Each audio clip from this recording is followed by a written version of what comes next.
గారు ఇప్పుడు సరే ఏ పార్టీకి నష్టమా ఏం జరుగుతుందో అనేది ఒక అంశం ఉంది.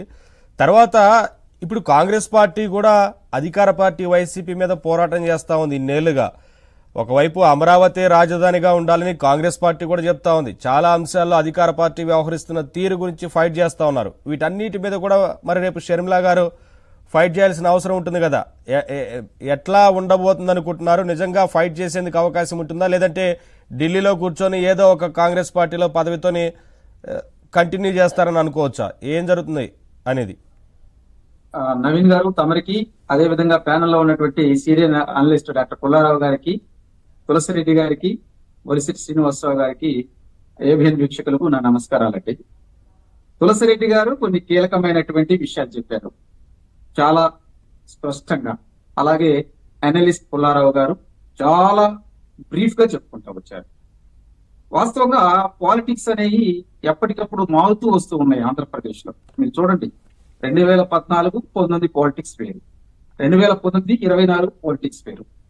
విచిత్రం ఏంటంటే, మరి జగన్మోహన్ రెడ్డి గారు అప్పుడు కాంగ్రెస్ పార్టీ నుంచి బయటకు వచ్చేటప్పుడు మరి ఒక యుద్ధ వాతావరణం ఉంది. వాస్తవంగా నన్ను అక్రమంగా జైల్లో ఇరికిచ్చారని చెప్పి ఆయన బయటికి రావటం, మరి ఆ కుటుంబం మొత్తం కూడా ఒక విధంగా విజయమ్మ గారు కూడా కాంగ్రెస్ పార్టీలో ఉన్నటువంటి పెద్దలు నన్ను ఏదో మానసికంగా ఇబ్బంది పెట్టారని చెప్పి కొన్ని ప్రెస్ మీట్ లో కూడా చూడటం జరిగింది. కానీ తర్వాత మరి ఆమె దగ్గర ఉన్నటువంటి కొంతమంది నాయకులు బైఫికేట్ అయిపోయారు.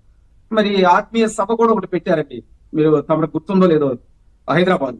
అప్పుడు కూడా విచిత్రం ఏంటంటే, కాంగ్రెస్ లో ఉన్నటువంటి సీనియర్ లీడర్స్ అందరూ ఆమె దగ్గరికి వెళ్ళారు. గుర్తుండే ఉండాలి బహుశా. అంటే పాలిటిక్స్ లో ఎప్పుడు ఏమి జరుగుతాయో తెలియదు. అప్పుడు షర్మిల గారు రాజకీయాల్లోకి వస్తున్నారు కాబట్టి ఆమె ఆ రోజు అందరినీ పిలిచి విందిచ్చారు. కరెక్టా కదా పుల్లారావు గారు? అంటే ఈ కంప్రెషన్ లో ఎలా ఉండిందంటే, రాజకీయాల్లో ఒక శాశ్వత మిత్రుడు ఉండడు, ఒక శాశ్వత శత్రువు ఉండడండి. కాకపోతే ఆంధ్రప్రదేశ్ లో రాజకీయాలు చాలా డిఫరెంట్ గా ఉండే ప్రెజెంట్. ఇక్కడల్లా కూడా తెలుగుదేశం పార్టీ, జనసేన కలిసిన దగ్గర నుంచి కూడా మా టార్గెట్ ఒకటే, వైకాపా పార్టీని గద్దె తిప్పటం. ఇప్పుడు అక్కడి నుంచి ఎవరు వస్తున్నారా ఏంటి అనేది అసలు ఈ డిస్కషన్స్ మేము వెళ్తున్నా. మాది ఒకటే, ఈ రాక్షస పాలన అంతమొందించాలి. కానీ ఇక్కడ షర్మిల గారు తెలివిగా ఏం చేసిందంటే, క్రిస్మస్ రోజున కొంతమంది పెద్దలకు గ్రీటింగ్స్ పంపించారు. అంటే ఏంటి? ఆమె మీడియాలో ఉండటం కోసం పంపించారు. ఇక్కడ మర్చిపోవాలంటే విషయం ఏంటంటే, ఒక మూమెంట్ క్రియేట్ చేసుకోవడం కోసం. అక్కడ తెలంగాణలో కూడా తెలంగాణ ఎలక్షన్ జరిగేటప్పుడు వ్యూహాత్మకంగా జరిగినాయి. అక్కడ ఉన్నటువంటి ఇప్పుడు ముఖ్యమంత్రి గారు ఆమె కలవటానికి కొన్ని ఇబ్బందులు గురైంది, పార్టీ ఇక్కడ ఇబ్బంది పడిందని అధిష్టానానికి చెప్పినట్టు వార్తలు వచ్చినాయి. ఇవన్నీ మనం ఎవరు చూడలేదండి వాస్తవంగా.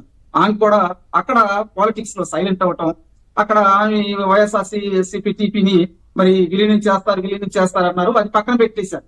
ఇప్పుడు ఊహాజనితం ఏంటంటే, అందరూ అనుకున్నట్టు అనిల్ కుమార్ గారు ఇప్పుడు ఢిల్లీలో ఆయన అక్కడ చక్కర్లు కొడుతున్నారు. వాస్తవంగా అక్కడ ఆంధ్రప్రదేశ్ వాళ్ళతో రేపు మీటింగ్ జరగబోతుంది, ఇక్కడ ఉన్నటువంటి కమిటీతో. అసలు వాళ్ళ భేదాభిప్రాయాలు, వాళ్ళ అభిప్రాయాలు ఏముంటాయో అధిష్టానం చూసుకునేది ఇక్కడ. కానీ at the same time Andhra Pradesh లో మాత్రం మనం చెప్పుకోవాల్సినటువంటి విషయం ఏంటంటే, వైకాపాలో ఉన్నటువంటి 90% లీడర్స్ అందరూ కూడా కాంగ్రెస్ నుంచి వచ్చిన వారే. అక్కడ సీనియర్స్ ఇక్కడికి వచ్చారు. ఇప్పుడే జస్ట్ ఒక 1 hour ముందలే ముఖ్యమంత్రి గారు కూడా వాళ్ళ జోనల్ బాధ్యుల చేత మీటింగ్ పెట్టి, అన్న మీకు టికెట్లు అని చెప్పుకుంటా వస్తున్నారు. మొన్న 11 మంది చేంజ్ చేశారండి. దీంతో పాటు అంతకుముందు ఒక 5 పార్టీ నుంచి బయటకు వచ్చారు. ఇది ఎలా ఉందంటే, ఆంధ్రప్రదేశ్ లో వైకాపా పార్టీ గెలవదు, తెలుగుదేశం జనసేన ఉమ్మడి పార్టీ గెలవబోతుందని చెప్పి ఊహాగానాలు వచ్చేసి అందరూ కూడా ప్రజలు కూడా సంసిద్ధులయ్యారు. ఇటువంటి తరుణంలో ఎలక్షన్స్ ఇక్కడ 2 నెలల్లో వస్తాయి అన్నప్పుడు వ్యూహాత్మకంగా కాంగ్రెస్ వాళ్ళు పావులు కదుపుతున్నారు. ఏది ఏమైనప్పటికీ కూడా రాజకీయాల్లో, ప్రజాస్వామ్యంలో ఎవరైనా పోటీ చేయొచ్చు, ఎవరు ఏ పార్టీలో అయినా చేరొచ్చండి. కానీ ఇక్కడ షర్మిల గారిని వాళ్ళు ఇందాక తులసిరెడ్డి గారు క్లియర్ గా చెప్పారు, ఆమె వస్తే మాకేం ఇబ్బంది లేదండి అని అంటున్నారు. ఆమెకి ఏది ఇస్తారనేది వాళ్ళ అధిష్టానం నిర్ణయం తీసుకుంటారండి. ఎందుకంటే 22 మంది కాంగ్రెస్ సభ్యులు ఉన్నారు ఇక్కడ, వాళ్ళ యొక్క అభిప్రాయాలు తీసుకుంటారు.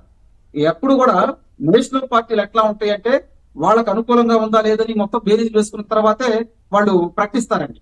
ఏ రాజకీయ పార్టీ అయినా అంతే. షర్మిల గారు కాకపోతే ఏంటంటే, ఆయన ఊహాజనితంగా ఒక క్రియేట్ చేస్తూ ఉన్నారు. మీరు చూడండి, ఆ అన్న జైల్లో ఉన్నప్పుడు అన్న కోసం పాదయాత్ర 3000 కిలోమీటర్లు చేసింది. ఒక సందర్భంలో మరి వాళ్ళ సజ్జల రామకృష్ణారెడ్డి వచ్చి, అమ్మ నువ్వు ఆడపిల్లకు రాజకీయాలు ఎందుకు అన్నారు. అంటే ఆమె పాదయాత్ర చేర్చుకునేటప్పుడు తెలియదండి రాజకీయాలు ఎందుకు అనేది. అంటే అవసరానికి వాడుకొని పక్కన పడేస్తే ఎట్లా? ఇప్పుడు మొన్నటిదాకా విజయమ్మ గారు షర్మిల గారితో ఉంది, నిన్న ఐపులపాయలో మరి కొడుకు పక్కకి వెళ్ళింది. ఎవరు పెట్టిన ఎవరు పోగొట్టుకుంటారండి? ఎవరు పెట్టిన ఎవరు పోగొట్టుకుంటారు? ఇక్కడ జనాలు పిచ్చోళ్ళ? అంటే నేను ఏమంటానంటే, ఆంధ్రప్రదేశ్ లో ఉన్నటువంటి పరిస్థితులు చూడండి, గతంలో ఉన్న అభివృద్ధి చూడండి, గతంలో ఉన్నటువంటి సంక్షేమంతో కంపేర్ చేసుకోండి. ఇక్కడ ఏమి లేవు కదా, స్టెబిలిటీ లేవు కదా. రాజకీయాల్లో ఎట్లా ఉందంటే తను మరి ఇప్పుడు కాంగ్రెస్ పార్టీ ఏపీ బాధ్యతలు తీసుకుంటే ఖచ్చితంగా సొంత అన్న మీద ఫైట్ చేయాల్సి ఉంటుంది. అధికార పార్టీ కాబట్టి మరి జరుగుతున్న ఈ వ్యవహారం వీటన్నిటి మీద ఫైట్ చేయాలి. కాంగ్రెస్ పార్టీ ఇప్పుడు పోరాడుతా ఉంది. మరి నవీన్ గారు, ఇక్కడ కీలకమైనటువంటి విషయం డాక్టర్ పుల్లారావు గారు ఇందాక చెప్పుకుంటూ వచ్చారు. ఆమె బయటకు వచ్చి అన్నను తిట్టిద్దా అన్నారు. ఖచ్చితంగా. ఎందుకంటే మొన్న చూడండి, కేసు విషయంలో కూడా రాజకీయ కక్షల నేపథ్యంలో మా చిన్ననాన్నని చంపారని చెప్పింది కానీ ఎక్కడా కూడా అనుమానాలు రేకెత్తించే విధంగా మాట్లాడారు. చాలా టెక్నికల్ గా స్టెబిలిటీగా మాట్లాడింది. విజయమ్మ గారు బయటకు వచ్చేప్పుడు అన్నారా మా మరిదిని ఎవరు చంపారని చెప్పారా? అంటే ఈ పొత్తులు ఇట్లా ఉంటాయండి, కంప్రెషన్ ఉంటుంది. తర్వాత at the same time Jaganmohan Reddy గారు కూడా బీజేపీకి అనుకూలంగా వెళ్ళిన మాట వాస్తవం. లేకపోతే 11 సంవత్సరాలు బెయిల్ మీద ఎక్కడ ఉంటాడండి? ప్రతిసారి ఎన్ఆర్సీ విషయంలో వాళ్ళ 25 మంది వాళ్ళ దగ్గర ఉన్నటువంటి దాదాపు 30 మంది ఎంపీ అందరూ సపోర్ట్ ఇచ్చారు కదా. అంటే కేంద్రం ఏ బిల్లు పెట్టినా గానీ వీళ్ళు అడుగుకోకుండా ఆర్టికల్ 370కి ఇచ్చారు. అదేవిధంగా ప్రతి విషయానికి ఇస్తున్నారు కదా, త్రిపుల్ తలాక్ ఇచ్చారు. అంటే నేనేమంటానంటే వాళ్ళ యొక్క అవసరానికి వైకాపా పార్టీలో ఉన్నటువంటి వాళ్ళు ఎటైనా వెళ్తున్నారు. అది ముఖ్యమంత్రి గారి వాళ్ళ యొక్క స్ట్రాటజీ. అది వాళ్ళని కాపాడుకోవడం కోసం, కేవలం వాళ్ళ కేసులు ఆ కేసుల నుంచి బయటపడటం కోసం ముఖ్యమంత్రి గారు తహతాలాడుతున్నారు. అంతేగాని ఈ రాష్ట్రంలో అభివృద్ధి, ఈ రాష్ట్రంలో యువతకు సంబంధించి ఏమైనా చేద్దాము, ఈ రాష్ట్రంలో రైతులకు సంబంధించి ఏమైనా చేద్దాము ఎక్కడ లేదు. ఎందుకంటే 3-4 సార్లు తుఫాన్లు వచ్చినప్పుడు ముఖ్యమంత్రి గారు బయటికి రాలేదండి. అంటే ఈ రాష్ట్రంలో వైకాపా పార్టీ యొక్క విధానాలు ప్రజలకు అర్థమైనవి. ఇక్కడ ప్రజలు కూడా చీ కొడుతున్నారు. ఇక చూడండి, 82 మంది వాళ్ళ ఇన్ఛార్జీలు మారుస్తున్నారంటే వైకాపా పార్టీ పుట్టమునిగిపోతుంది. ఖచ్చితంగా ఇక్కడ జరిగేది ఏంటంటే ఒక వ్యూహాత్మకమైనటువంటి రాజకీయాలు బిగినాయి. ఇక్కడ ఆంధ్రప్రదేశ్ లో చూడండి, చంద్రబాబు గారు గతంలో ఏం చేశారు అవి కంపేర్ చేసుకుంటున్నారండి సామాన్యులు కూడా. ముఖ్యమంత్రి వారి ఫోటో పెడితేనే ఓట్లు పడతాయని చెప్పారు. వాళ్ళ అభ్యర్థులు మార్చకపోయినా పడాలి కదా. మరి నేనంటుంది అదే నవీన్ గారు, ఫోటో పెడితేనే ఓట్లు కాదు. మీకు ఒక ఆశ్చర్యకరమైనటువంటి విషయం చదువుతున్నా. పులివెందుల్లో జగన్మోహన్ రెడ్డి ఓడిపోబోతున్నాడు. ఎందుకంటున్నానంటే నేను ఈ మాట, గతంలో వాళ్ళ నాన్నగారు దగ్గర నుంచి ఈ రోజు కూడా రిగ్గింగ్ జరగకుండా ఒక ఎలక్షన్ జరిగిందని చెప్పమని. రిగ్గింగ్ జరగకుండా ప్రతిసారి అక్కడ రిగ్గింగ్లే. అక్కడ మొన్న ఎమ్మెల్సీ గెలిచామండి మేము. అక్కడ సామాన్యమైన విషయం కాదు. వాళ్ళ నాయకుడు సద్దల రామకృష్ణారెడ్డి బయటకు వచ్చేసి ఆ ఓటర్లు మా ఓటర్లు కాదంటే ఓటర్లు వేరే ఉంటారు.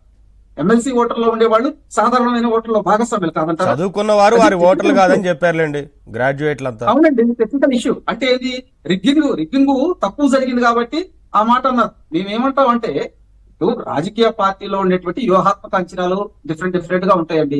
ఎప్పుడు ఎవరు ఎక్కడైనా చేరొచ్చు. కాకపోతే ఏంటంటే ప్రజల యొక్క విజ్ఞత ఉండిద్ది. గతంతో కంపేర్ చేసుకుంటూ ఉంటారు. చూడండి, జగన్మోహన్ రెడ్డి గారు అధికారంలో రాబోయేటప్పుడు ప్రతిసారి కూడా వాళ్ళ నాన్నని కంపేర్ చేశాడు. మా తండ్రిలాగా నేను వస్తే ఆ సంక్షేమం చేస్తాను, ఈ సంక్షేమం చేస్తాను అన్నారు.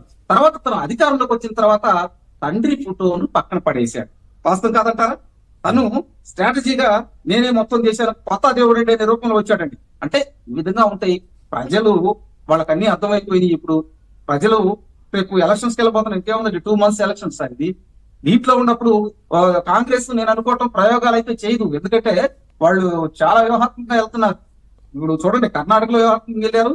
అదే విధంగా పక్కన ఉన్నటువంటి టిఎస్ లో వ్యూహాత్మకంగా వెళ్ళారు. తెలంగాణలో ఆంధ్రప్రదేశ్ లో ఏంటంటే ఎవరు చెప్పుకోకపోయినా గానీ ఇక్కడ కాంగ్రెస్ చేసిన అన్యాయాన్ని ప్రజలు జీర్ణించుకోలేకపోయారు. రేపు ఎలా ఉంటుంది గడిచినా అదొకటి ఖచ్చితంగా ప్రజల్లో ఉంటుంది. కరెక్ట్. పుల్లారావు గారు,